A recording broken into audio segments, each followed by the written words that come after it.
Hello दोस्तों, आज discuss करेंगे हाई ब्लड प्रेशर के क्या कारण होते हैं। ज्यादातर लोग कॉमनली हमें पूछते हैं कि सर मेरा ब्लड प्रेशर ज्यादा है, क्या कारण है? मैं यंग हूँ, मेरे को कोई व्यसन भी नहीं, कोई प्रॉब्लम भी नहीं है, तो क्यों मेरे को हाई ब्लड प्रेशर हो रहा है? क्या इसके कारण है? इसको डिस्कस करना जरूरी है। हमने ऑलरेडी हाइपरटेंशन पे बहुत सारे वीडियोस का एक पूरा चैनल हमारा ब्लड प्रेशर पर है, पर बेसिक कारणों पर हमने डिस्कशन कभी भी नहीं किया, इसलिए आज इस टॉपिक को एक अलग तरह से कवर करेंगे ताकि शॉर्ट में आपको ये पता चल जाए कि क्या क्या इंपॉर्टेंट फैक्टर्स होते हैं जिसकी वजह से हाइपरटेंशन होता है और ये प्राइमरी और सेकेंडरी हाइपरटेंशन में क्या फर्क होता है, ताकि आपको ओवरऑल ये डिफरेंस भी समझ में आ जाए और ये कॉन्सेप्ट के बारे में भी एक अंडरस्टैंडिंग डेवलप हो। टॉपिक पे जाने से पहले जो लोग हमारे चैनल पर नए हैं उन्हें रिक्वेस्ट करूंगा कि चैनल को सब्सक्राइब करें, वीडियो को लाइक करें, शेयर करें, फॉलो करें, कमेंट करें, पूरा देखें। टॉपिक इंपॉर्टेंट है इसलिए इसे अंत तक देखिएगा, शॉर्ट में ही डिस्कशन करेंगे। चलिए शुरू करते हैं ये इंपॉर्टेंट वीडियो।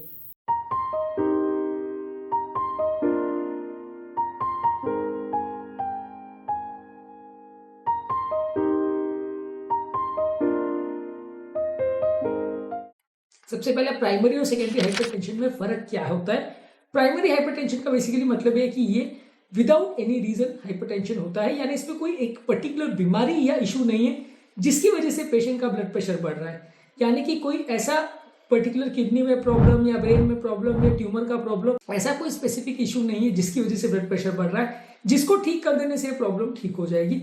इसमें ज्यादातर ऐसे इश्यूज होते हैं जो बॉडी के मेटाबॉलिज्म को अफेक्ट करते हैं बिना किसी सेकेंडरी बीमारी के, और इसकी वजह से लोगों को हाइपरटेंशन होता है। प्राइमरी हाइपरटेंशन को एसेंशियल हाइपरटेंशन बोलते हैं, ये सबसे ज्यादा कॉमन फॉर्म ऑफ हाइपरटेंशन है और लगभग 95 to 97% केसेस में प्राइमरी हाइपरटेंशन ही होता है। सिर्फ 2 या 3% केसेस में ही सेकेंडरी हाइपरटेंशन होता है। सेकेंडरी हाइपरटेंशन को ट्रीट करना इजी है कि मान लीजिए थायराइड का प्रॉब्लम है, किडनी का प्रॉब्लम है, तो आपने उसको ठीक कर दिया तो बीपी अपने आप ठीक हो जाएगा। लेकिन प्राइमरी हाइपरटेंशन का ज्यादातर कारण ये होता है इसमें पूरा बॉडी का मेटाबॉलिज्म को ठीक करना पड़ता है, बॉडी का ओवरऑल जो जेनेटिक फंक्शनिंग है, स्ट्रक्चर फंक्शनिंग है और सारे पैरामीटर्स को ओवरऑल ही करेक्ट करना पड़ेगा, तभी ब्लड प्रेशर ठीक होगा। इसमें कोई सेकेंडरी इशू नहीं है जिसको ठीक करने से बीमारी चली जाएगी। तो पहले बात करेंगे कारण प्राइमरी यानी इसेंशियल हाइपरटेंशन पर। इसेंशियल हाइपरटेंशन में कारणों में एज एक इंपॉर्टेंट इशू है। जैसे जैसे लोगों की उम्र बढ़ती है हाइपरटेंशन यानी हाई ब्लड प्रेशर का कारण हो जाता है। उम्र के साथ लोगों की नलियां हार्ड होते चली जाती है, इसकी वजह से ब्लड प्रेशर बढ़ता है। जेनेटिक फैक्टर्स में भी हो सकता है। मान लीजिए किसी परिवार के जेनेटिक कंपोनेंट्स ऐसे हैं कि उनकी बॉडी का मेटाबॉलिज्म ही गड़बड़ है, जिसकी वजह से बॉडी का इलेक्ट्रोलाइट मैनेजमेंट, बॉडी का सोडियम पोटेशियम का मैनेजमेंट गड़बड़ है, किडनी के लेवल पे प्रॉब्लम है। जीन्स में अगर प्रॉब्लम की वजह से ये हो रहा है तो उसको हम जेनेटिक फैक्टर में मानेंगे और इसको हम प्राइमरी हाइपरटेंशन यानी एसेंशियल हाइपरटेंशन में मानेंगे, क्योंकि इसका आप कुछ कर नहीं सकते। आप बॉडी का ब्लड प्रेशर कंट्रोल कर सकते हो, मेटाबॉलिज्म को मैनेज कर सकते हो, लेकिन अपने जीन्स में जो प्रॉब्लम है उसको चेंज नहीं कर सकते, अपनी फैमिली हिस्ट्री चेंज नहीं कर सकते, अपने माँ बाप भाई बहन को बदल नहीं सकते। तो ये सारी चीजें हमारी जेनेटिक्स में आती है, ये भी एसेंशियल हाइपरटेंशन में आता है। इसके अलावा अनहेल्दी डाइट यानी कि हाई मात्रा में सोडियम लेना, लो मात्रा में पोटेशियम लेना और प्रोसेस फूड ज्यादा लेना, ऑयली जंक फूड लेना, यानी जो डाइट हाइपरटेंशन करवाती है वो डाइट अगर आप ज्यादा लेते हो तो आपका हाइपरटेंशन होगा। यहाँ पे डाइट को करेक्शन करने से आपका हाइपरटेंशन ठीक हो जाएगा। ये भी एक कंपोनेंट है प्राइमरी हाइपरटेंशन का। इसके अलावा जो लोग रेगुलर एक्सरसाइज नहीं करते यानी फिजिकल एक्टिविटी नहीं करते तो इससे भी वजन बढ़ता है और इससे भी लोगों का हाइपरटेंशन बढ़ता है। जितना ज्यादा आदमी एक्सरसाइज करेगा उतना हाइपरटेंशन कम होगा, जितना कम करेगा उतना ज्यादा होगा। इसलिए लैक ऑफ फिजिकल एक्टिविटी भी एक एसेंशियल हाइपरटेंशन का इंपॉर्टेंट कारण है। अगला इंपॉर्टेंट कारण है ओबेसिटी यानी वजन ज्यादा होना। यदि किसी व्यक्ति का वजन ज्यादा है तो वैसे व्यक्ति को भी हाइपरटेंशन ज्यादा होगा, क्योंकि ऐसे व्यक्ति को BP, sugar, cholesterol, heart attack, लकवा, ये सारे प्रॉब्लम्स बढ़ जाएगी और ये सारे प्रॉब्लम्स आपस में काफी हद तक इंटर रिलेटेड होते हैं, जो कि ओबेसिटी या मोटापे से रिलेटेड होते हैं। तो मोटापा ज्यादा होना भी इंपॉर्टेंट रिस्क फैक्टर है आपके हाइपरटेंशन के होने का। इसके अलावा यदि आपको कोई व्यसन है, जैसे आप स्मोकिंग करते हैं, तंबाकू खाते हैं, तो वैसे व्यक्ति को भी नलियों का डैमेज होने की वजह से हाई ब्लड प्रेशर हो सकता है या हाइपरटेंशन हो सकता है। वही कोई व्यक्ति का अल्कोहल भी बहुत ज्यादा मात्रा में लेता है तो हेवी ड्रिंकिंग करने की वजह से भी बॉडी का ब्लड प्रेशर चेंज होता है और इससे भी हाइपरटेंशन होता है। अब ये स्मोकिंग, ड्रिंकिंग, अल्कोहल ये प्राइमरी हाइपरटेंशन के कॉजेज में आती है, ये सेकेंडरी हाइपरटेंशन नहीं है, क्योंकि भले ये अल्कोहल लेने की वजह से या कोई स्मोकिंग करने की वजह से हुआ है और इनको बंद करने से हाइपरटेंशन चला जाएगा, लेकिन सेकेंडरी हम तब वर्ड यूज करते हैं जब किसी और बॉडी की बीमारी की वजह से ये हुआ है या बॉडी में कोई सिस्टम डैमेज हो गया इसकी वजह से हुआ है। ये सब चीजें जो है प्राइमरी हाइपरटेंशन में जो मेटाबॉलिक प्रॉब्लम्स है उससे रिलेट करती है। इसके अलावा यदि आपको मानसिक तनाव भी बहुत ज्यादा है, मेंटल स्ट्रेस बहुत ज्यादा है, तो इससे टेम्पररी या थोड़े समय में परमानेंट हाइपरटेंशन हो सकता है। जिन लोगों को लंबे समय तक बहुत ज़्यादा मानसिक तनाव होता है उनको हाइपरटेंशन ज़्यादा देखने को मिलता है।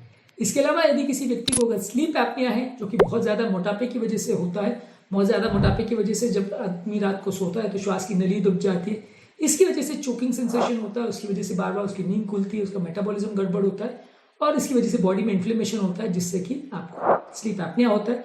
तो ये भी स्लीप एपनिया भी एक प्राइमरी फैक्टर है जिसकी वजह से आपको हाइपरटेंशन या हाई ब्लड प्रेशर हो सकता है। तो ये सारे वो इंपॉर्टेंट कारण है प्राइमरी हाइपरटेंशन या एसेंशियल हाइपरटेंशन के।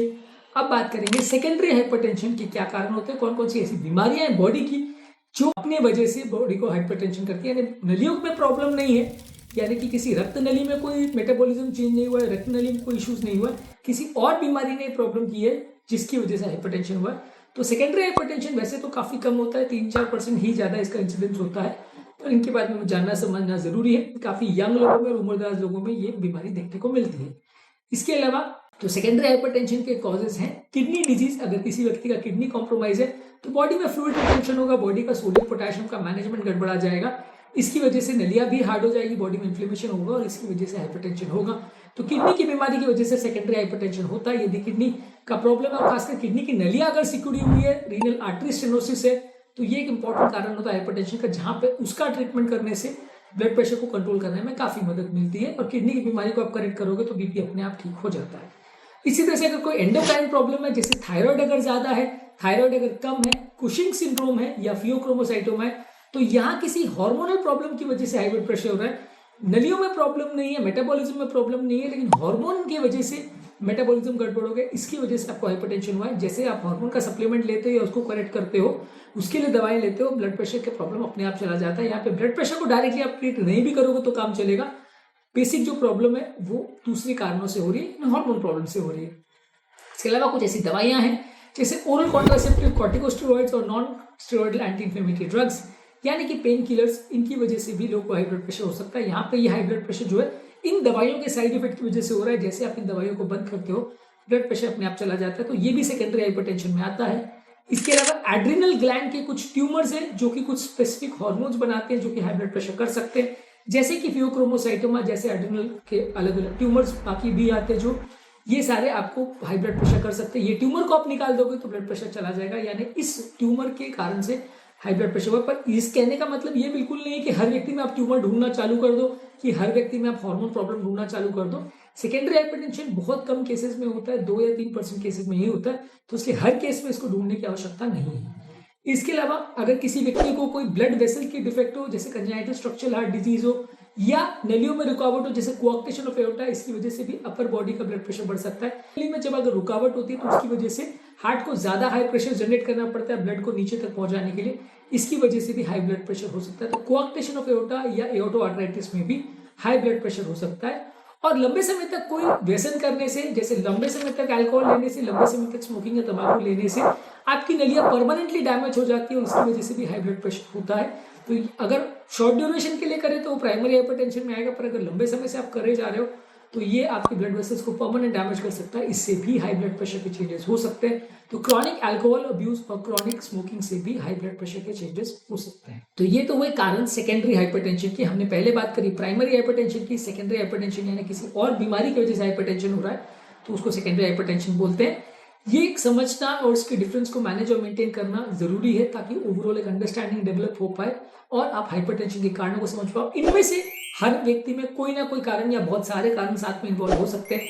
इन कारणों को यदि आप समझ पाएंगे तो अपनी बीमारी को बेटर वे में समझ पाएंगे और उसको अगर करेक्ट करेंगे तो ब्लड प्रेशर के लिए दवाइयों की जरूरत अक्सर नहीं पड़ेगी। उम्मीद करूंगा कि आज के टॉपिक में कुछ नई बातें जानने को मिली होगी।